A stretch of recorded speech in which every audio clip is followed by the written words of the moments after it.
മന്ത്രിസഭയിലേക്ക് ഉണ്ടാകുമോ? ഞാൻ അദ്ദേഹമായിട്ട് കൂടിക്കാഴ്ച ഞാനെപ്പോഴും വരുന്ന വീടല്ലേ ഇത്. കൊച്ചിലെ തൊട്ട് ചെറുപ്പത്തിലോട്ട് എന്റെ ലീഡറാണ് അദ്ദേഹം. എല്ലാ കാലത്തും ഞങ്ങൾ കഴിഞ്ഞ പ്രാവശ്യം പ്രതിപക്ഷ നേതാവായപ്പോ ഞാൻ ഇവിടെ വന്ന് ഞങ്ങൾ രണ്ടുപേരും കൂടി ഒരു വാഹനത്തിലാണ് ആദ്യ നിയമസഭാ സമ്മേളനത്തിൽ പങ്കെടുക്കാൻ പോയത്. എത്രയോ വർഷമായിട്ട് ഈ വീട് ഉണ്ടാക്കിയ കാലം മുതൽ ഈ വീട്ടിൽ വരുന്ന ഒരാളാണ് ഞാൻ അദ്ദേഹത്തെ കാണണ്ടേ. അതൊന്നും നിങ്ങൾ ഉദ്ദേശിക്കുന്ന ആ തരത്തിലുള്ള ഒരു കാര്യങ്ങളുമില്ല. അദ്ദേഹം എന്റെ ജ്യേഷ്ഠ സഹോദരന് തുല്യനായ ഒരാളാണ്, എന്റെ നേതാവായിട്ടുള്ള ഒരാളാണ്. അദ്ദേഹത്തിന്റെ എല്ലാ അനുഗ്രഹവും എനിക്ക് ഈ ദൗത്യം ഏറ്റെടുക്കുമ്പോൾ ഉണ്ടാകുമെന്ന് എനിക്ക് 100% എനിക്ക് ഉറപ്പുണ്ട്. അദ്ദേഹം അത് ചെയ്ത് എനിക്ക് തന്നിട്ടുണ്ട്. അതൊക്കെ ഞങ്ങള് പാർട്ടി ചർച്ച ചെയ്തുകൊണ്ടിരിക്കുന്ന കാര്യങ്ങളാണ്. അത് അദ്ദേഹവുമായിട്ട് തന്നെ കൂടിയാലോചിച്ച് ആ കാര്യങ്ങളിലെല്ലാം തീരുമാനമുണ്ട്.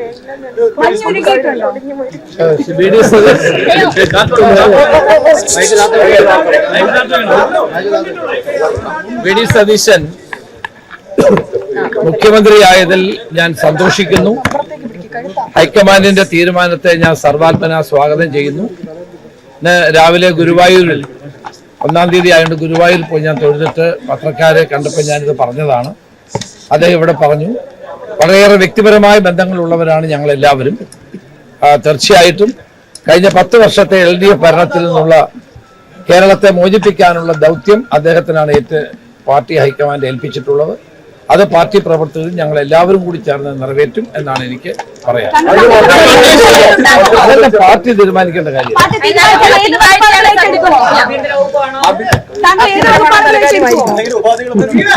ഒരു ഉപാധിയില്ല. ഞങ്ങൾ തമ്മിൽ എന്ത് ഉപാധി?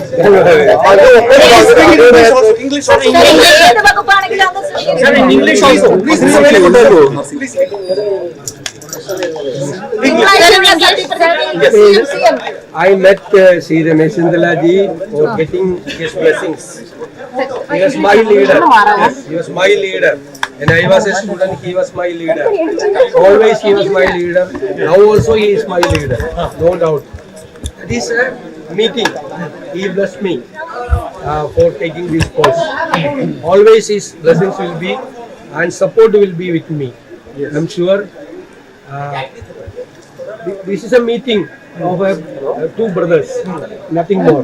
Both of you seem to be. Will Mr. Chinnikala be there in the cabinet? That will be decided by the party, and they will. The party leaders will discuss with him. The party leaders will discuss with him. Then we will take a decision. After getting his opinion, the party will decide. ഞാൻ എല്ലാ കാര്യങ്ങളും ഗുരുവായൂരിൽ വെച്ച് പത്രക്കാരോട് പറഞ്ഞിട്ടുണ്ട്. എല്ലാ വിവരങ്ങളും രാവിലെ നിർമ്മാല്യം തൊഴുത് കഴിഞ്ഞിട്ട് പത്രക്കാരോടുണ്ടായിരുന്നു ഗുരുവായൂർ. അവരോടെല്ലാം വളരെ വിശദമായിട്ട് തന്നെ സംസാരിച്ചിട്ടുണ്ട്. അതിനപ്പുറത്തേക്ക് ദയവായി ഒന്നും ചോദിക്കരുത്.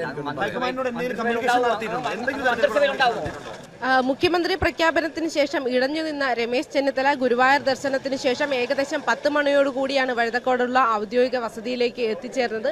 അദ്ദേഹം മാധ്യമങ്ങളെ കാണാൻ അധിക നേരം കൂട്ടാക്കിയില്ല. രാവിലെ തന്നെ ബന്ധുവിനെ കാണാൻ പോയ രമേശ് ചെന്നിത്തല തിരികെ അദ്ദേഹത്തിന്റെ വീട്ടിലേക്ക് എത്തിയപ്പോൾ തന്നെ വി.ഡി. സതീശൻ നിയുക്ത മുഖ്യമന്ത്രി അദ്ദേഹത്തെ കാണാൻ വേണ്ടി അദ്ദേഹത്തിന്റെ ഔദ്യോഗിക വസതിയിൽ എത്തിയിരിക്കുകയാണ്. നമ്മൾ പറഞ്ഞു കേട്ടതുപോലെ അവർ തമ്മിൽ യാതൊരു അടിപിടിയോ അല്ലെങ്കിൽ അത്തരത്തിലുള്ള ഒരു ഇതുമില്ല. സൗഹൃദം സംഭാഷണങ്ങളാണ് അകത്ത് നടന്നുകൊണ്ടിരിക്കുന്നത്. വളരെ കൃത്യമായി തന്നെ നമുക്ക് ചില ദൃശ്യങ്ങൾ കണ്ടതാണ്. പൊതുജനങ്ങൾ ദൃശ്യങ്ങൾ ചില ദൃശ്യങ്ങൾ കണ്ടതാണ്. വളരെ സൗഹൃദപരമായിട്ടുള്ള അന്വയിപ്പിച്ച് മുന്നോട്ട് കൊണ്ടുപോകാനുള്ള നീക്കങ്ങളാണ് നിയുക്ത മുഖ്യമന്ത്രി നടത്തുന്നത്. എന്തായാലും അദ്ദേഹം ഒരു തലമുതിർന്ന നേതാവാണ്. അദ്ദേഹത്തെ മാറ്റി നിർത്തി ഒന്നും ചെയ്യില്ല, അല്ലെങ്കിൽ ഇത്തരത്തിലുള്ള നേതാക്കൾക്ക് ആവശ്യമായിട്ടുള്ള എല്ലാ പരിഗണനയും കോൺഗ്രസിലെ എല്ലാ വ്യക്തികൾക്കും ഒരേപോലെ നൽകുന്നുണ്ട് എന്നും വ്യക്തമാക്കിയതാണ്. അദ്ദേഹം മാധ്യമങ്ങളോട് രണ്ടുപേരും ഒരുമിച്ചാണ് അകത്തെ ചർച്ചകൾക്ക് ശേഷം പുറത്തേക്ക് വന്ന് മാധ്യമങ്ങളോട് രണ്ടുപേരും ഒരുമിച്ചാണ് സംസാരിച്ചത്. മാധ്യമങ്ങളുടെ ചോദ്യത്തോട് ചോദ്യോത്തരങ്ങൾക്ക് കൃത്യമായിട്ടുള്ള മറുപടി നൽകുകയും ചെയ്തു.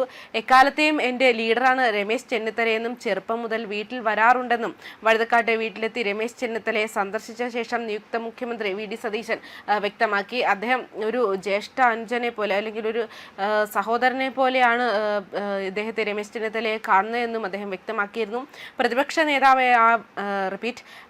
നേതാവായപ്പോൾ വീട്ടിലെത്തി ഞങ്ങൾ രണ്ടുപേരും ഒരേ വാഹനത്തിലാണ് ആദ്യ നിയമസഭാ സമ്മേളനത്തിൽ പങ്കെടുക്കാൻ പോയത് എന്നുള്ള കാര്യവും അദ്ദേഹം മാധ്യമങ്ങളോട് വ്യക്തമാക്കിയിരിക്കുകയാണ്. ചെന്നിത്തലയുടെ വീട് നിർമ്മിച്ച കാലം മുതൽ ഇവിടെ വരാറുള്ളയാളാണ് താനെന്നും വി.ഡി. സതീശൻ പറഞ്ഞു. അതുപോലുള്ള ഒരു സന്ദർശനമാണ് ഇപ്പോൾ നടത്തിയിരിക്കുന്നത്.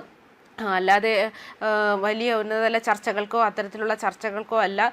സ്ഥിരം വരുന്നത് പോലെ തന്നെയാണ് അദ്ദേഹത്തിൻ്റെ ഇപ്പോഴുള്ള ഒരു വരവും എന്നാണ് പറഞ്ഞിരിക്കുന്നത്. ചെന്നിത്തല എൻ്റെ ജ്യേഷ്ഠ സഹോദരന് തുല്യനാണ്. അദ്ദേഹത്തിൻ്റെ എല്ലാ അനുഗ്രഹവും പുതിയ ദൗത്യം ഏറ്റെടുക്കുമ്പോൾ എനിക്കുണ്ടാകുമെന്ന് 100% ഉറപ്പുണ്ടെന്നും വ്യക്തമാക്കിയിട്ടുണ്ട്. അതെനിക്ക് തന്നിട്ടുമുണ്ട്. അദ്ദേഹം മന്ത്രിസഭയിൽ ഉണ്ടാകുമോ എന്നത് പാർട്ടി ചർച്ച ചെയ്ത് തീരുമാനിക്കേണ്ട കാര്യങ്ങളാണ്. അദ്ദേഹവുമായി തന്നെ കൂടിയാലോചിച്ച് തീരുമാനമെടുക്കുമെന്നും വി.ഡി. സതീശൻ വ്യക്തമാക്കിയിട്ടുണ്ട്. രമേശ് ചെന്നിത്തല മാറ്റി നിർത്തിക്കൊണ്ടുള്ള ഒരു സമീപനമല്ല വി.ഡി. സതീശൻ കാണിക്കുന്നത് എന്നുള്ള കാര്യം ഇവിടെ വ്യക്തമാണ്. വി.ഡി. സതീശൻ മുഖ്യമന്ത്രിയായതിൽ സന്തോഷിക്കുന്നതായും രമേശ് ചെന്നിത്തലയും പ്രതികരിച്ചു. അദ്ദേഹത്തിൻ്റെ ആ ഒരു പിണക്കം കഴിഞ്ഞ ദിവസം ഗുരുവായൂരിലേക്ക് പോയെങ്കിലും ഇന്ന് ഔദ്യോഗിക അവസ്ഥയിൽ ചർച്ചകൾക്ക് ശേഷം അദ്ദേഹത്തിൻ്റെ ആ ഒരു പിണക്കം മാറി മുഖത്ത് ഒരു പുഞ്ചിരിയും സന്തോഷവും ഒക്കെ കാണാൻ കഴിയുന്നുണ്ട്. ഹൈക്കമാൻഡ് തീരുമാനത്തെ സ്വാഗതം ചെയ്യുന്നു എന്ന് വ്യക്തമാക്കിയിട്ടുണ്ട്. അദ്ദേഹം ആശംസകളും അർപ്പിച്ചിരുന്നു. വളരെയേറെ വ്യക്തിപരമായി ബന്ധമുള്ളവരാണ് നമ്മളെല്ലാവരും. മന്ത്രിസഭയിൽ ഉണ്ടാകുമോ എന്നത് പാർട്ടിയാണ് തീരുമാനിക്കേണ്ടതെന്നും ഞങ്ങൾ തമ്മിൽ ഒരു ഉപാധിയുമില്ല എന്നും രമേശ് ചെന്നിത്തല വ്യക്തമാക്കി. പല ചോദ്യങ്ങളും വന്നിരുന്നു. ഏത് വകുപ്പാണ് അങ്ങേക്ക് ഇഷ്ടപ്പെട്ടത്? അതിനൊന്നും കൃത്യമായിട്ടുള്ള മറുപടി പറഞ്ഞില്ല. ഏത് വകുപ്പായാലും അദ്ദേഹം അത് സന്തോഷത്തോടെ സ്വീകരിക്കുമെന്നാണ് മനസ്സിലാക്കാൻ കഴിയുന്നത്. ഏതായാലും കഴിഞ്ഞ ദിവസം വരെ അനുനയിക്കാതെ നിന്ന അല്ലെങ്കിൽ കഴിഞ്ഞ ദിവസം വരെ ഒന്നും മിണ്ടാതെ അല്ലെങ്കിൽ പിണക്കത്തിൽ നിന്ന മുഖ്യമന്ത്രിയായി വി.ഡി. സതീശനെ പ്രഖ്യാപിച്ചപ്പോൾ മുതൽ അദ്ദേഹം പിണങ്ങി മാറി നിൽക്കുകയായിരുന്നു.